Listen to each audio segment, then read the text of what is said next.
it funny that the trust the science crowd actually makes claims that are totally unscientific?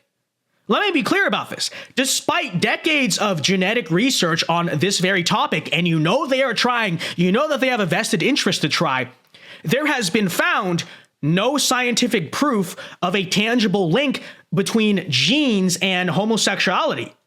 It doesn't actually exist.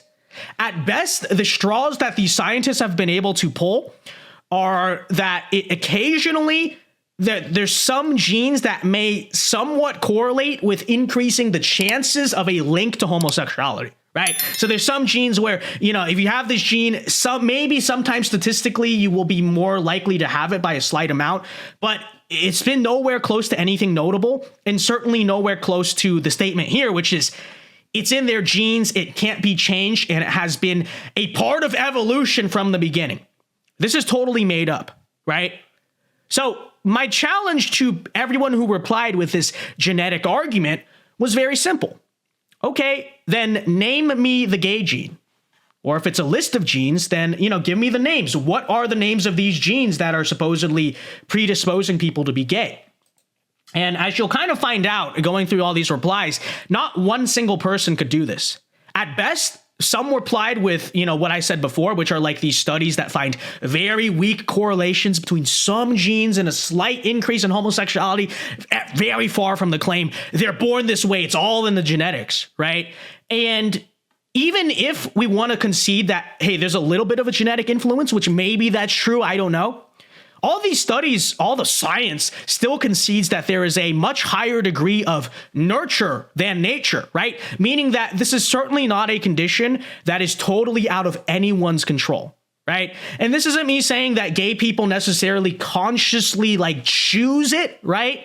But I do think that there are a lot of developmental aspects in life, both in the womb and after the womb, that do ultimately impact how this person starts to hormonally view human attraction. That's what I'm saying here, okay? But again, not a single person who came to me with the genetic argument could actually back it up scientifically, because it does not exist. It is completely made up. But to anyone who wants to, the challenge remains open. If there's a gay gene, tell me what it's called. Give me the name, okay? Give me its ID. This person right here replies with, well, there's no single gay gene because there are hundreds of thousands of them. Your posts seem intentionally misleading lately.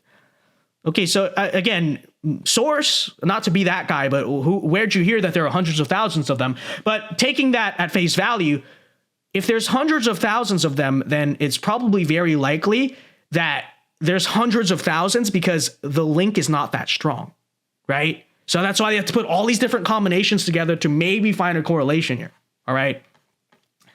Another one says, he claims the fallacies that were proven wrong before I was born, but this guy also could not tell me what the gay gene was. And after a long period of me constantly challenging people on Twitter, okay, if it's genetic, then name me the genetics. Show me what are you talking about?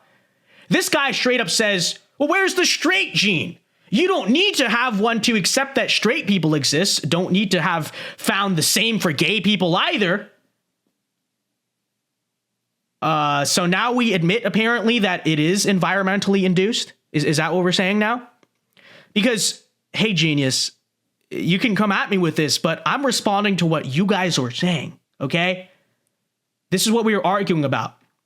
And my point in arguing this, besides simply proving the science deniers wrong, because these people are dangerous science-denying threats to democracy, frankly, if it is environmentally induced, which you are now admitting, then that means we can influence whether or not people are gay or straight. And my basic argument was that we should produce an environment that encourages kids to be straight and not gay for the reasons I provided earlier.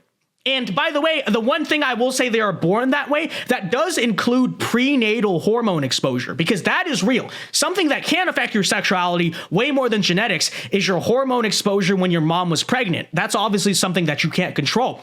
But again, that you can't control if you're a gay person. But again, that is something that we collectively as a society can control, because I talk about this all the time. I talk about how they're poisoning our food. You know, hypothetically, you could probably do hormone treatments when you're pregnant. I'm not really sure. But there are ways to get around that, or at least try to get around that aspect of it. So again, I don't know, but the point here is that it's not genetic. You guys all came at me saying it was genetic, and now you're retreating entirely and just saying, okay, but you're still wrong. Okay. All right. Anyways, finishing up here, here's where it just goes totally off the rails. Okay, you guys ready? All right, so this person says, again, all species reproduce. Conception is not enough to further a species. And then this is what they say. Rearing the young, you hear this again, is what guarantees survival. Heterosexuals in all species abandon their young, which have been proven in nature to be adopted and reared by gay couples. Let me read that last part again. Okay, you ready? Let's do that again. Heterosexuals in all species abandon their young, which have been proven in nature to be adopted and reared by gay couples. What are these lunatics talking about? All species have heterosexuals that abandon their young? That's not true. And then they all have gay couples take care of them? These are the lunatics, by the way, who call you a science denier. Okay?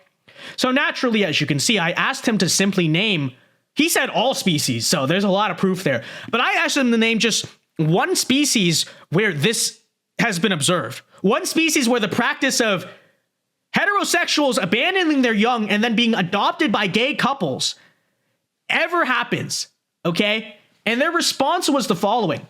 This was their response to me asking, okay, can you provide one example of where this ridiculous thing you claimed is so scientific happens? He says, lol, perhaps spend less time believing in a God you can't see, hear, touch, and smell. Yeah, because we are the ones who are delusional, right? And actually learn about the real world around you. So in other words, this person, when pressed on it, and this is a phenomenon we see over and over again, when I actually asked them, they could not name a single example of when and where this happens in the animal kingdom. They just claim, apparently, I don't live in the real world, which is ironic coming from the person who just made this claim, but there you have it. There's the short end of the story. You know, I said one thing about how we shouldn't try to make children gay. The LGBT ABC movement responded to me by making up a bunch of totally ridiculous, unscientific claims, then backtracking on those claims, and then started insulting me when I asked them to substantiate any of it. But yeah, there you have it. I can't say that I'm surprised these people don't live in reality. Does that surprise anyone? Does it surprise anyone that they have very delusional beliefs about other things? Kidding, of course. But there's the fight with the Decepticons on Twitter this weekend. Was pretty entertaining, to say the least.